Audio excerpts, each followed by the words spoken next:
Kenapa sih ada pengadilan agama tuh buat yang beragama Islam? Iya. Itu kalau ditanya yang beragama Islam itu dulunya, tapi sekarang kan cerita panjang ya, Panjang, ya. Bang Duno ya. Jadi kalau kita bercerita pengadilan agama ini, mau tidak mau kita harus belajar sejarah.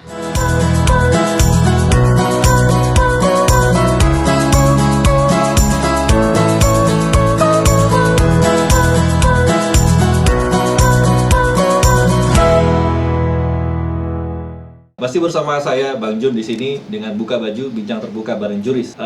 Pada kesempatan sesi pada hari ini saya kedatangan tamu Juris juga dari Fakultas Hukum UI, pengajar hukum Islam dan juga pengadilan agama.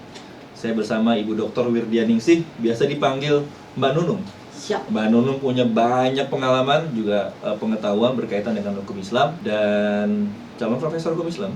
Amin. Dan mudah-mudahan segera bisa jadi profesor hukum Islam, Mbak. Iya, menyusul Nah, ya.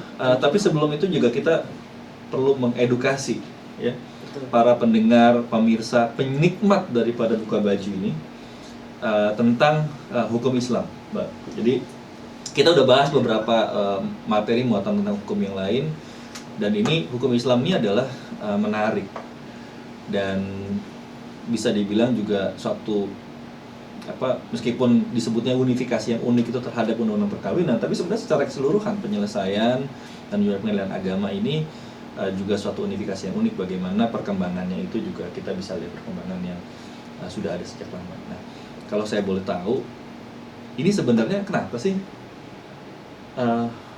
yang beragama Islam, kan cuma yang beragama Islam tuh Betul.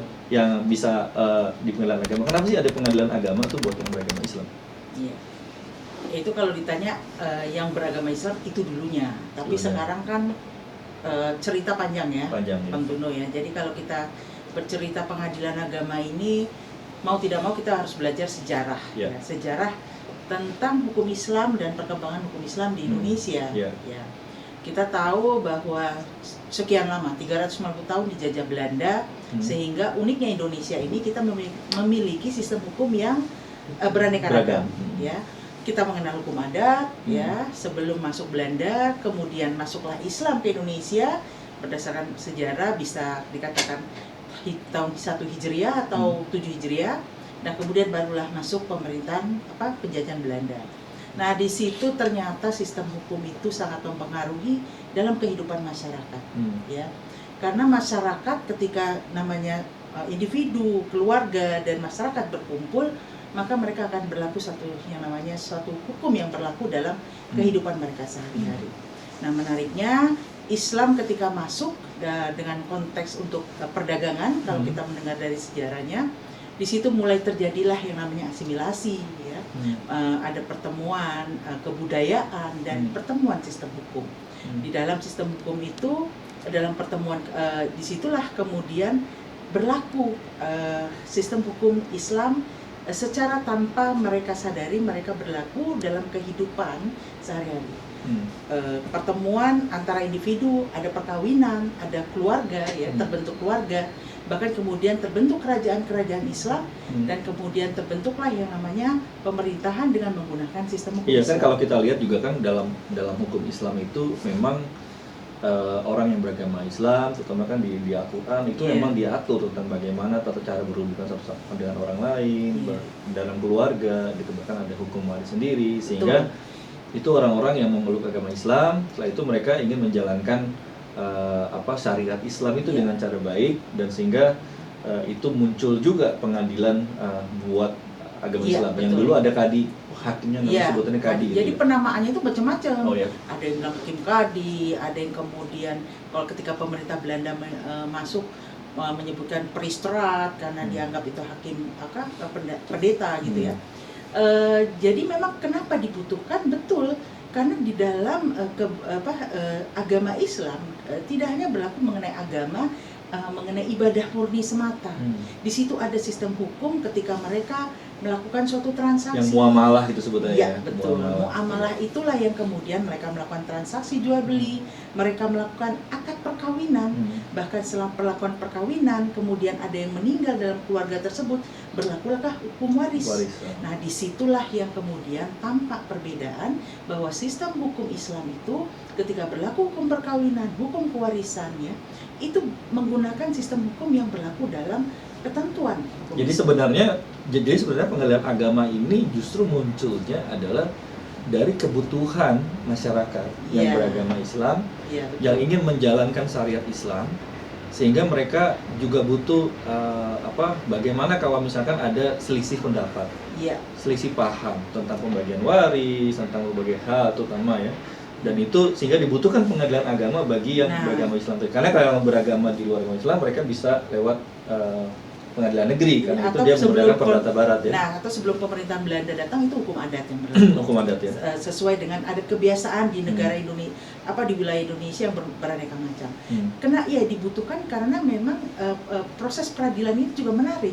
Jadi tidak serta-merta terbentuk lembaganya, jadi tidak begitu saja. Jadi ketika saya katakan tadi ada terbentuk suatu komunitas yang warganya kebanyakan beragama Islam dan mereka membutuhkan dalam muamalah tadi sistem hukum tersebut dan ada sengketa, mereka akan mencari kadi itu sesungguhnya bukan hakim, tapi adalah ulama yang kemudian memahami mengenai fikih, mengenai aturan hukum Islam. Gitu. Nah, jadi kemudian mereka tempat bertanya, minta jalan keluar, minta masukan, solusi atas permasalahan-permasalahan mereka. Jadi sebenarnya pembentukan pengadilan agama itu sendiri sebenarnya memang berdasarkan dari kebutuhan masyarakat sendiri gitu ya awalnya ya. Jadi kebutuhan masyarakat. Sehingga kemungkinan negara mengakomodasi kepentingan tadi, sehingga akhirnya dibentuklah pengadilan agama, peradilan agama secara khusus yang memang punya spesifikasi atau unik yang tadi ya, identifikasi yang tadi yang berbeda dengan pengadilan umum pada umumnya. Kalau kita tarik sejarah yang panjang tadi dari awal masuknya Islam ke Indonesia, kemudian masuk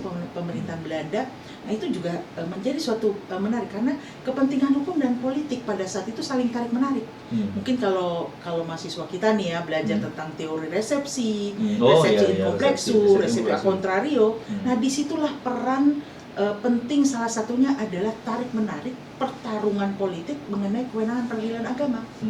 Bagaimana kemudian awalnya kewenangan peradilan agama itu ketika sudah berkembang berlaku di masyarakat dan diakui lembaga pengadilan yang disebut Qadi atau kemudian Mahkamah Syariah disebut itu mulai ada penolakan karena keluarnya teori resepsi yang dikeluarkan oleh Sunan Kudronya seperti itu yang dianggap bahwa hukum Islam itu nggak berlaku, yang berlaku itu hukum adat. Kalaupun berlaku seharusnya adalah hukum adat yang sesuai dengan hukum Islam yang sesuai dengan hukum adat. Jadi di resepsi teori-teori tersebut yang kemudian mempengaruhi kewenangan hukum Islam. Sehingga apa yang terjadi awalnya ketika masyarakat yang beragama Islam tadi menyelesaikan masalahnya dengan penyelesaian sengketa yang kita sebut dengan pengadilan agama tadi, kemudian ditarik kewenangan itu mulai dihapus, gitu ya, ditarik ke pengadilan negeri, terutama khusus untuk kewarisan.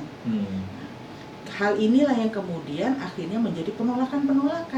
Bayangkan hukum waris yang mungkin kita nanti kita belajar semua juga orang hukum harusnya tahu ada sangat perbedaan mendasar mengenai pembagian hukum waris menurut hukum waris perdata barat dan hukum waris Islam. Nah, ketika ada sengketa waris yang bagi masyarakat muslim antara keluarga yang muslim diselesaikan dengan ketentuan waris menurut hukum perdata barat dalam arti hukum Belanda, karena itu bisa jadi bertentangan dengan surat Al-Maidah kan, dan juga bertentangan dengan keyakinan mereka dia, karena Al-Quran sendiri sudah menentukan garis bagaimana dia harusnya menerapkan hukum Islam itu, dan karena memang di Al-Maidah atau Al-Maidah 10 atau 11 itu kan juga ada ditentukan perintah untuk menjelaskan ketentuan yang berlaku dalam kehidupan mereka, yaitu hukum Islam. Nah, makanya karena itu berdasar dari keinginan mereka untuk menjalankan syariat. Betul.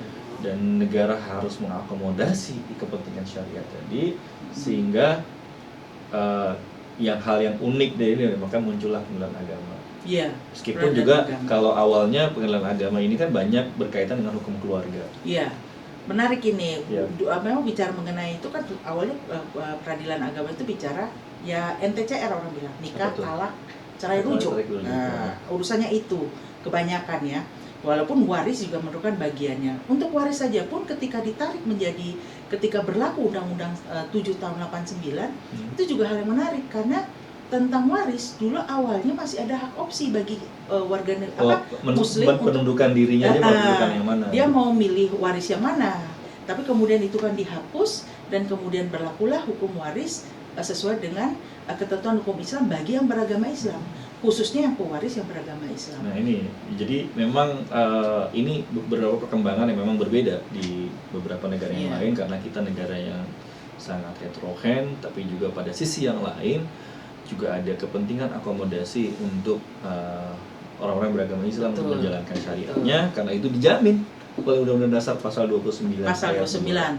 Jadi ini adalah sebenarnya dalam rangka melaksanakan konstitusi yang menjadi komitmen bangsa kita, komitmen negara bersama, sehingga diakomodasi pengadilan agama. Ya, itu landasan yuridis. Itu yang landasan yuridis kita sehingga ada pengadilan agama. Jadi pengadilan agama ini juga bagian dari cara negara juga untuk melaksanakan komitmen bagaimana dimaksud dengan Undang-Undang Dasar kita pasal 29 ayat 2. Jadi kita masih ada bahasan lain di Buka Baju ini. Nanti kita akan bahas pada sesi berikutnya secara lebih mendalam tentang hukum Islam, pengadilan agama, masih bersama Mbak Nunung di sini bersama Bang Jun juga di sini. Nanti kita akan ada sesi berikutnya. Sampai jumpa di Buka Baju berikutnya. Wassalamualaikum warahmatullahi wabarakatuh.